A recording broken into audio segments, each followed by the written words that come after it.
Vadodara depot પરથી ગઈકાલે સાંજે પોલીસે એક યુવકને 9 કિલો ગાંજા સાથે ઝડપી પાડી સપ્લાયર તેમજ અન્ય એક વચેટિયાની તપાસ હાથ ધરી છે. વડોદરા પોલીસની ટીમો દ્વારા જુદી જુદી જગ્યાએ ચેકિંગ કરવામાં આવી રહ્યું છે. તે દરમિયાન વડોદરા એસટી ડેપો પર એક યુવક પાસેનો થેલો પોલીસે ચેક કરતા અંદરથી વનસ્પતિજન્ય ગાંજો મળી આવ્યો હતો.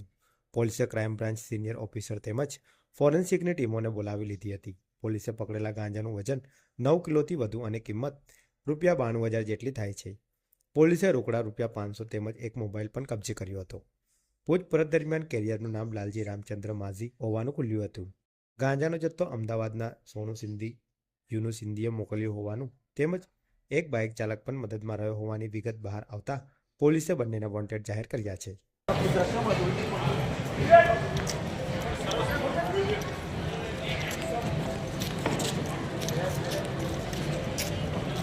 आगे चले